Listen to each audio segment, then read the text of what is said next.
Então, vou primeiro fazer a nossa conexão. Respirem bem fundo aí, se conectem também.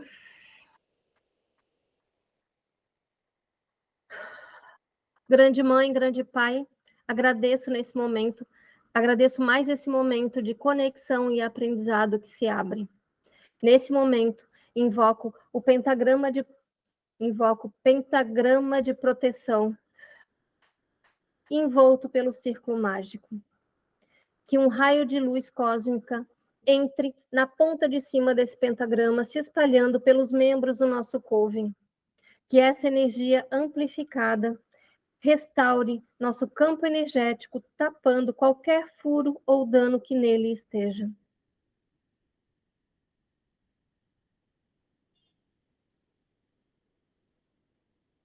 Essa energia amplia mais, se projeta e transforma todo o ambiente em que estivermos em um templo sagrado.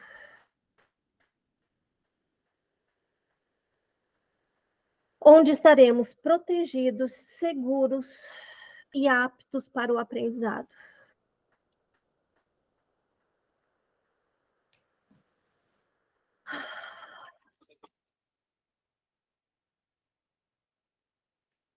Assim já foi, assim é, e assim está feito, está feito, está feito. Agora eu vou acender a nossa velhinha do grupo. Ela já está grafada e já está untada com óleozinho mágico, né? Um desses óleos, esse aqui é de proteção, a gente vai fazer um de saúde dia 30. Que toda energia maléfica e contrária seja queimada pela chama dessa vela, propiciando um ambiente ideal para o nosso aprendizado.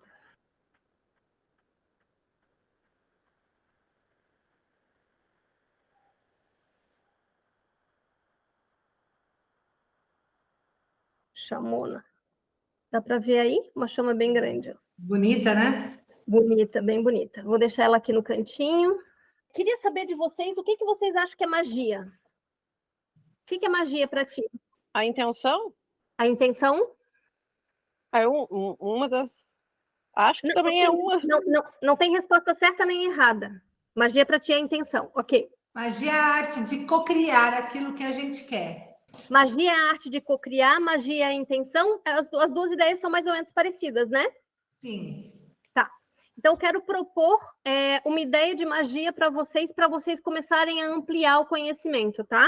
Não está errada a resposta de vocês, mas eu quero propor mais coisas, né? Mais elementos para vocês entrarem, ampliarem o conhecimento de vocês, tá? Magia é a gente pegar a energia que está disponível ao nosso redor e direcionar a nosso favor. Magia não é forçar nada. Na magia a gente respeita muito e a gente observa muito. Por isso que a gente estuda tanto na magia, né?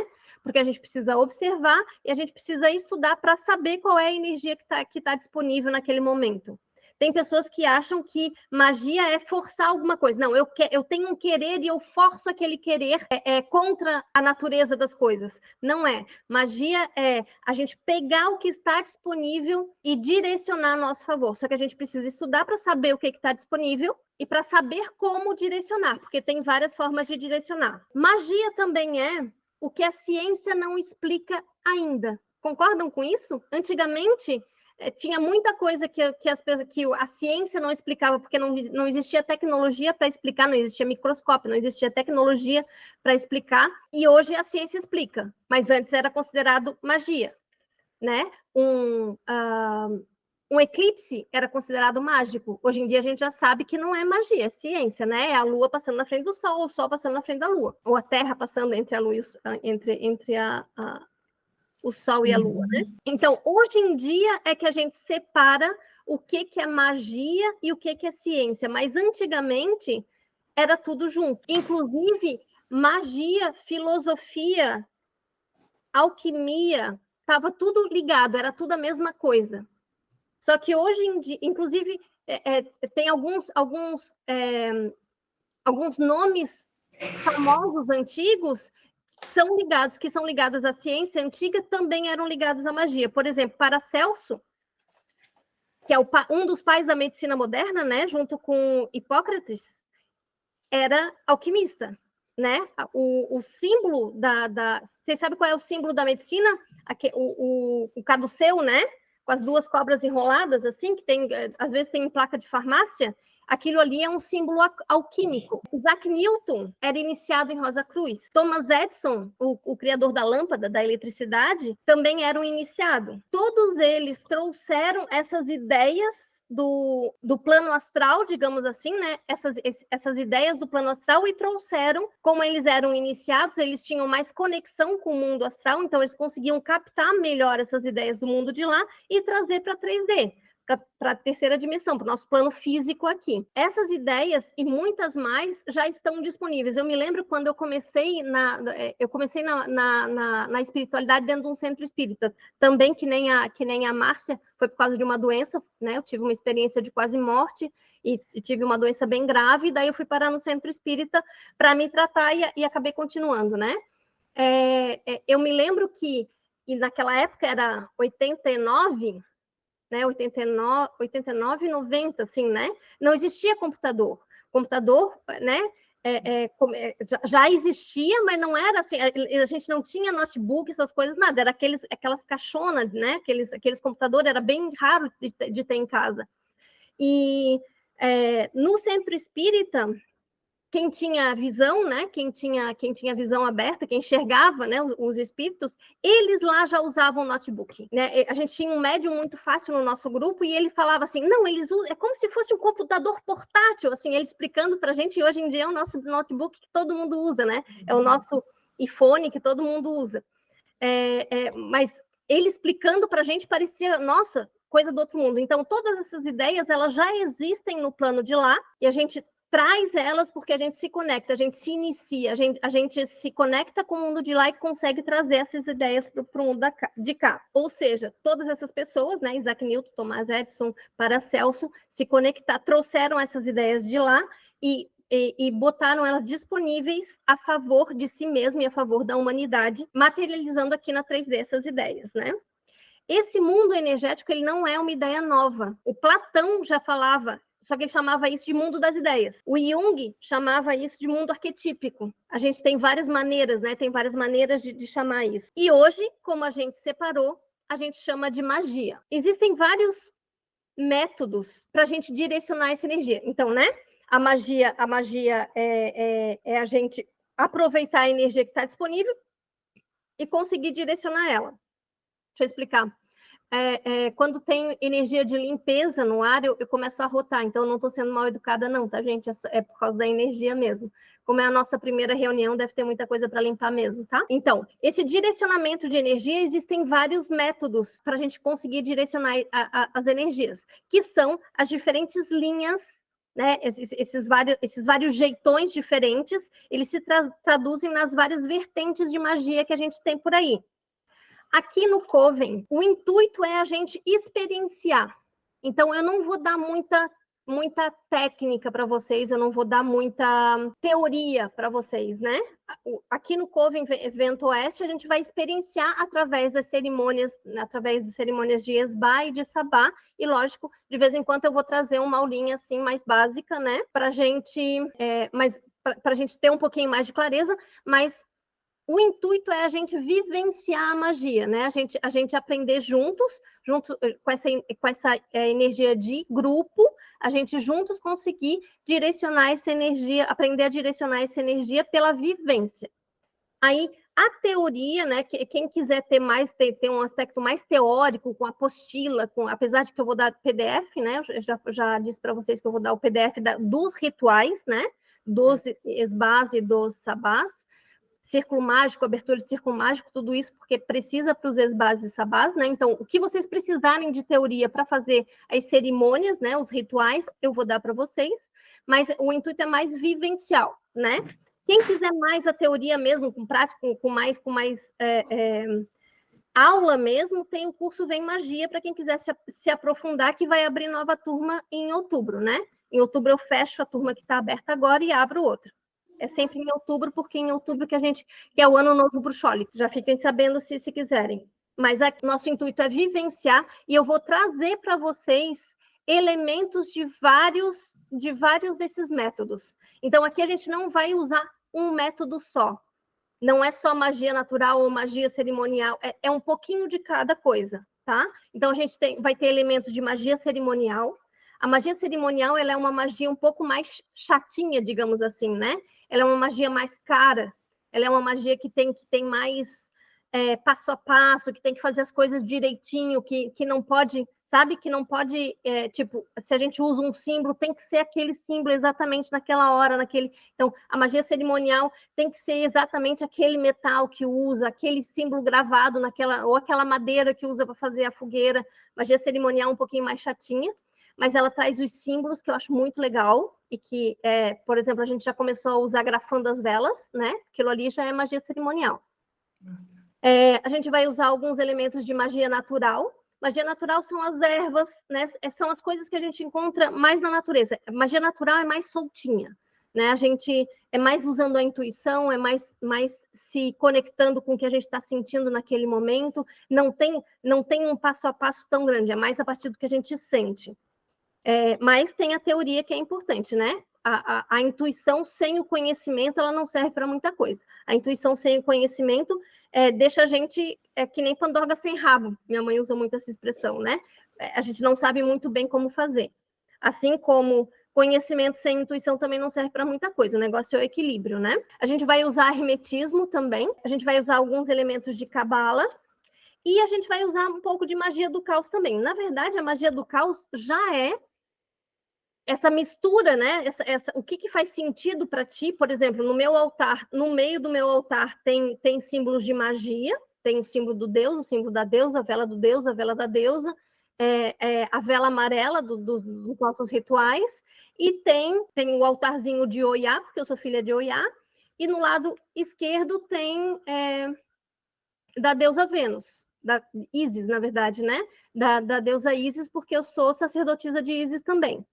Então, no meu altar tem 3 linhas diferentes, e isso é magia do caos, né? Eu posso botar...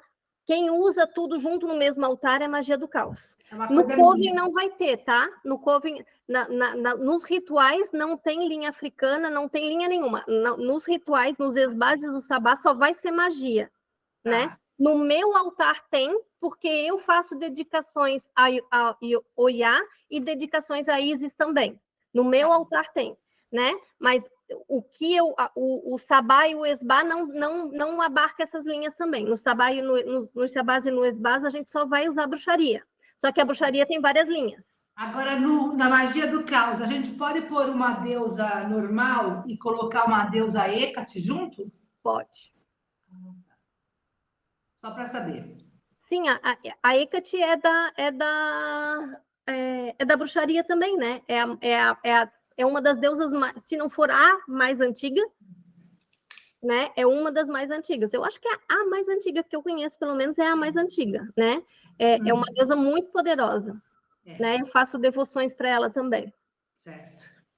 Ela trabalha muito o lado sombrio, né? Clarear esse lado sombrio, para quem gosta de psicologia. O altar dela é separado. Na minha, eu pensava que as coisas dela, dessas deusas escuras, era separado. Então, a magia do caos diz que não precisa. Se tu for na linha cerimonial, precisa. Ah, tá. Então, que ótimo. Né? Assim, ó, a única coisa que eu separo na minha prática, né? Na minha prática, é o altar dos dragões. Os dragões, eles são meio enjoadinhos, né? Os dragões, eles gostam de ser exclusivos, então eles não gostam de se misturar, né? Não sei se vocês trabalham com energia dracônica, né? Eu ainda não. De novo, nos sabás e nos esbás não vai ter, tá? Eu não vou falar nada sobre linhagem africana, bruxaria africana, magia africana, na verdade, nada sobre magia egípcia, nada sobre magia dracônica, né? Lá é só bruxaria mesmo, tá? Aqui, né? Aqui é só sobre bruxaria mesmo, só tô contando para vocês que dá pra gente misturar as nossas práticas. A magia do caos, ela permite que a gente misture tudo e faça uma coisa que faz sentido pra gente. Para mim, faz sentido assim, né? Então, tipo, quando eu vou trabalhar os aspectos sombrios, para iluminar os aspectos sombrios, eu chamo Hecate para me ajudar, né? Que é um arquétipo, na verdade, né? Uhum. Quando eu vou pedir proteção, que eu estou precisando de uma energia mais guerreira, que eu preciso ficar, né, que eu preciso ganhar uma causa, uma coisa assim, é o Iá que eu chamo. Se eu preciso, nas questões de amor, é Isis, né? Mas isso é pessoal meu. Na bruxaria, também, a gente pode pedir, por exemplo, Para Diana.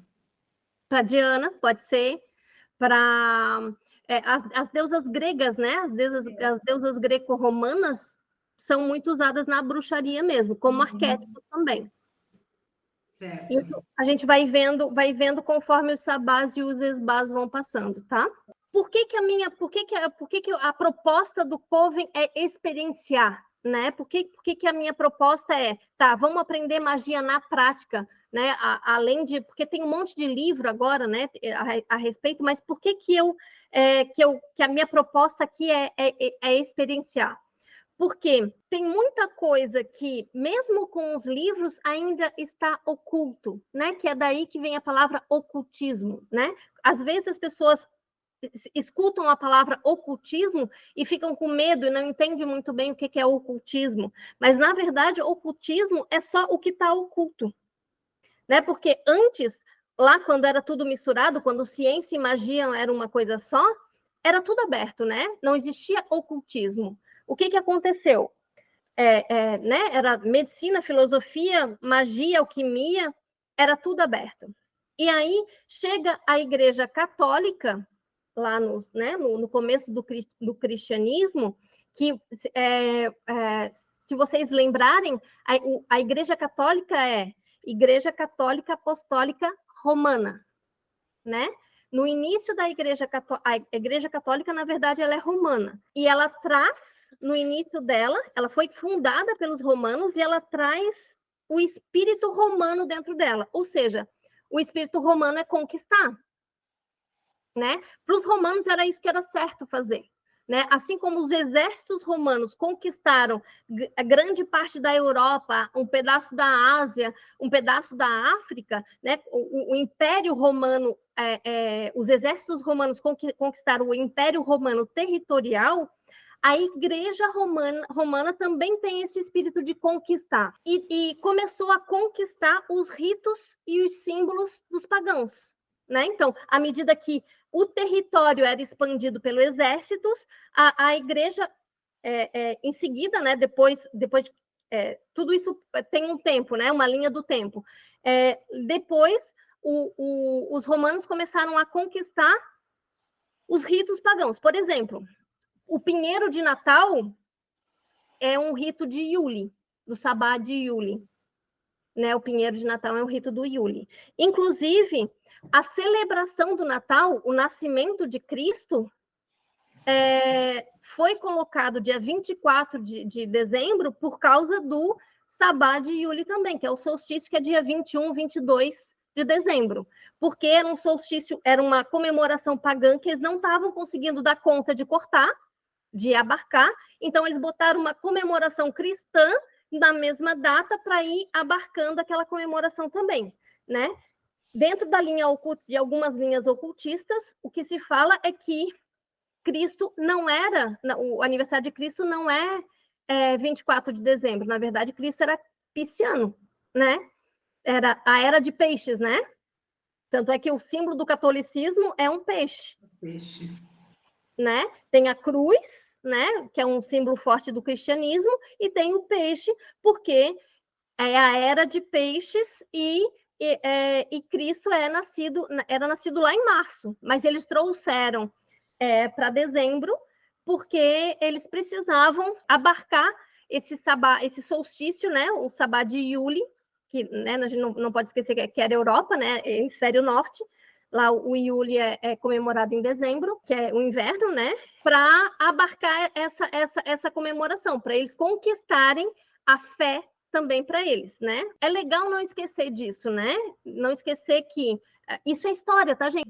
Isso aconteceu, isso é fato, né? Isso é livro de história que conta. Ah, sim. Só concluindo, né?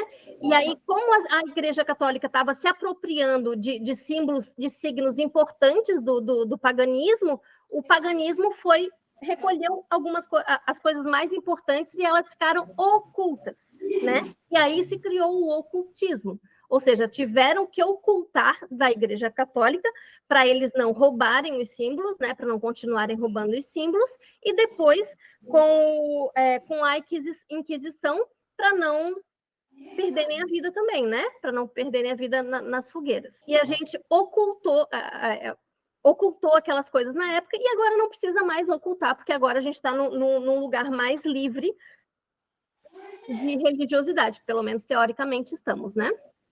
Então, o propósito da gente fazer os sabás e os esbás, da gente fazer o ritual, é todo mundo ver, é todo mundo experienciar, é todo mundo ver que não é coisa, um bicho de 7 cabeças, que é conexão com a espiritualidade, que é gostosinho de fazer, que quando a gente acende a vela e a chama fica alta, a gente se sente de um jeito, quando a vela começa a reinar, a gente se sente de outro jeito, que quando a gente faz essa conexão com a lua, o nosso feminino fica mais quentinho, sabe? É para todo mundo experienciar, para tirar desse lugar oculto, que a gente teve que ir, porque a gente teve que se esconder antes, e começar a ser normal, começar a ser